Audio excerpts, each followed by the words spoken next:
യേശുവിലേറ്റവും പ്രിയമുള്ളവരെ, ഇന്ന് ക്രിസ്മസാണ്. ക്രിസ്മസിൻ്റെ മംഗളങ്ങൾ എല്ലാവർക്കും നേരുകയാണ്. ക്രിസ്മസ് സന്തോഷത്തിൻ്റെ, ആഹ്ലാദത്തിൻ്റെ ദിവസമാണ്. സഹോദരങ്ങളെ, ദൈവം തൻ്റെ ആഴമായ സ്നേഹം വെളിപ്പെടുത്തുമ്പോൾ നമ്മോടൊപ്പം വസിച്ചുകൊണ്ട് മനുഷ്യ ചരിത്രത്തിലേക്ക് പ്രവേശിക്കുന്നതാണ് ക്രിസ്തുമസ്.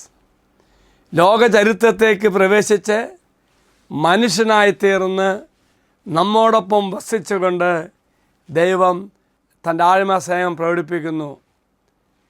ദൈവത്തിൻ്റെ ശാക്തീകരണ സാന്നിധ്യത്തിലൂടെ നമ്മുടെ മറുതലിക്കുന്ന സ്വഭാവത്തിൽ നിന്നും നമ്മെ മാറ്റുകയും യേശുവിനെ സ്നേഹിക്കുവാനും പിന്തുടരുവാനും നമ്മെ പ്രാപ്തനാക്കുന്ന ഒന്നാണ് ക്രിസ്തുമസ്. ദൈവം യേശുവിൽ മനുഷ്യനാകുന്നു. മറക്കരുത്, ദൈവം യേശുവിൽ മനുഷ്യനാകുന്നു. ആഴമായ സ്നേഹം വെളിപ്പെടുത്തുന്നു. സമാധാനത്തിലേക്കുള്ള ഒരാഹ്വാനമാണ്. ലോകത്തിലെ പ്രയാസങ്ങളും ബുദ്ധിമുട്ടുകളും സ്വീകരിക്കാനുള്ള ഒരു വെല്ലുവിളി സ്വീകരിക്കുവാൻ ക്രിസ്മസ് യേശുവിൻ്റെ മനുഷ്യാവതാരം നമ്മെ പ്രേരിപ്പിക്കുന്നു. മറ്റുള്ളവരെ സേവിക്കുന്നതിന് വേണ്ടി നമ്മുടെ പ്രവൃത്തിയിലൂടെ ദൈവത്തിൻ്റെ സ്നേഹം നമ്മൾ വെളിപ്പെടുത്തുന്നു. വീണ്ടും പ്രിയമുള്ളവർ, പാപമോചനവും നിത്യജീവനും വാഗ്ദാനം ചെയ്തുകൊണ്ട് ദൈവത്തിൻ്റെ കരുണാമയമായ സ്വഭാവം പ്രകടമാക്കി അതേ പാപത്തിൽ നിന്നും നമ്മെ രക്ഷിക്കുവാൻ യേശു വന്നത്.